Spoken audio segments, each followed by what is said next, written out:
Salut, c'est Guillaume. Je vous propose de découvrir un extrait du prochain épisode d'Aventure épique. Aventure épique, c'est le podcast qui vous fait vivre dans chaque épisode une aventure en plein air à couper le souffle. Je vous donne rendez-vous un jeudi sur 2 pour découvrir un nouvel épisode et vivre une aventure qui va vous tenir en haleine, vous émouvoir et vous inspirer. Mais avant ça, place à un extrait de notre prochain épisode. Bonne écoute.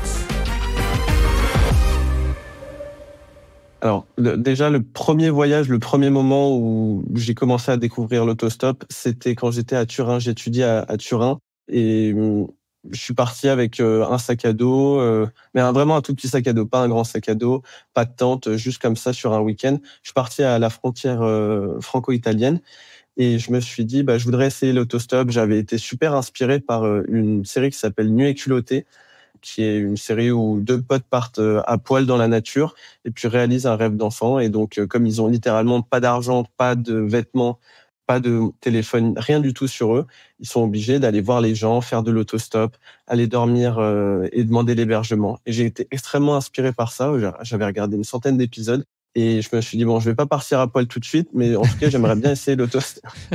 Donc, je suis parti tout seul un week-end et puis je me suis posé au bord d'une route et j'ai levé le pouce et la voiture s'est arrêtée. Et j'étais tellement marqué, j'étais tellement choqué que la voiture s'arrête. Je savais pas vraiment quoi lui dire. Il m'a dit, tu vas où? Je lui ai dit, je sais pas, avance-moi 10 kilomètres plus loin. Et donc, on a parlé, il m'a raconté un peu sa vie, j'ai partagé aussi la mienne. Et puis, arrivé 10 kilomètres plus loin, je suis sorti de la voiture, je me suis senti super bien.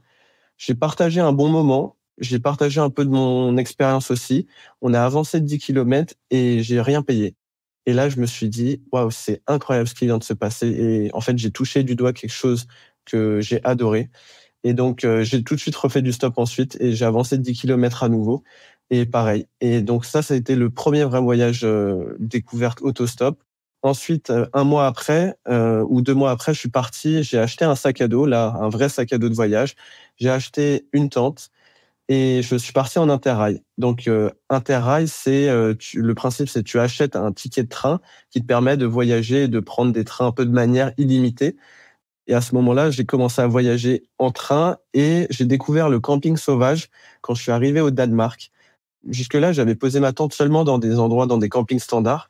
Et je voulais, pendant ce voyage, je voulais franchir le cap, briser cette barrière mentale que j'avais, qui me disait, tu peux pas dormir dans la rue ou tu peux pas dormir dans la campagne, dans une forêt ou dans la montagne tout seul. Et j'avais peur, j'avais vraiment super peur de passer ce cap-là. Et finalement, l'hébergement était tellement cher au Danemark, c'était, je crois, 70 € la nuit. J'avais aucune envie de dépenser 70 € pour dormir dans un hôtel. Donc, je me suis dit, c'est parti. Il y a une forêt à côté de cette ville. Je vais marcher jusqu'à la forêt, puis je vais poser ma tente. Et je suis arrivé. J'étais mort de trouille en arrivant dans la forêt. Je m'imaginais des trucs que les gens allaient me voler, que j'allais me faire dépecer. Et je suis arrivé. Et puis, en fait. Je rigole, c'est pas drôle, hein, mais. Et je suis arrivé et j'ai découvert des maisons qui s'appellent des shelters. Les shelters au Danemark, c'est des cabanes en bois. Pas d'entrée, pas de porte, pas de fenêtre. C'est un peu comme un four à pizza où t'entres et t'as 70 centimètres de hauteur et juste la position, en fait, c'est pour dormir. Ça sert juste à dormir. Et c'est ouvert dans la nature. Il n'y a pas de barrière, il n'y a pas de choses à payer. Et les Danois, ils vont pour passer des vacances, passer des week-ends en famille, entre potes.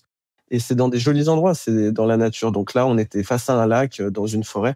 J'étais quand même mort de trouille, en fait, quand je me suis mis dans ce shelter-là. J'avais mon couteau sur moi à l'intérieur de mon sac de couchage. J'ai extrêmement mal dormi. C'était sur des rondons de bois très durs, en fait. Et puis j'ai dormi 2 heures, je pense.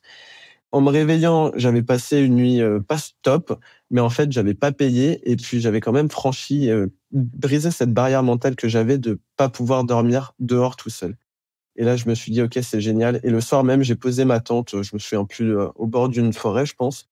Et là, ça a été la première fois où j'ai découvert le camping sauvage. Donc, accumuler ça, ensuite, j'ai fait du camping sauvage et de l'autostop.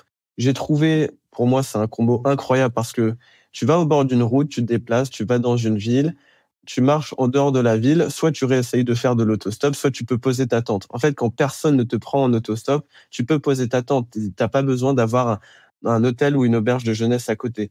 Ce choix de la Patagonie, il s'est confirmé quand? Ça a été une évidence pour toi que c'était le cadre rêvé pour vivre cette aventure?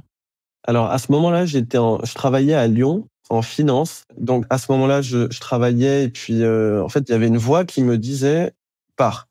part parce que je me sentais pas très bien à travailler dans un bureau. J'avais envie d'être à l'extérieur. En fait, de lundi à vendredi, je travaillais, j'étais en costume, presque cravate, mais costume. Et le week-end, j'allais camper. Je prenais mon sac à dos et puis, j'allais camper pas très loin de Lyon et j'adorais ça et ensuite, je retournais travailler et en fait, les midis, j'allais me poser au bord du Rhône. Je regardais mes photos de voyage et je pleurais et je me disais: «Mais en fait, c'est là où je suis heureux» et donc au fur et à mesure, ça a été de plus en plus une évidence que je pouvais pas continuer, que je devais partir et à un moment, il y a eu une rencontre, qui a un peu accéléré le pas. C'est, justement, j'étais en train de marcher dans la montagne et là, je rencontre une dame qui était en train de ramasser des châtaignes, totalement, par hasard. En fait, elle aidait les étudiants à trouver leur voie et c'est marrant que je tombe sur cette dame par hasard et je lui explique la situation et elle me dit: «Julien, la question, c'est pas de savoir si tu vas refaire un stage ou si tu vas continuer et voyager ensuite. La question, c'est de savoir à quel moment tu vas arrêter de faire semblant».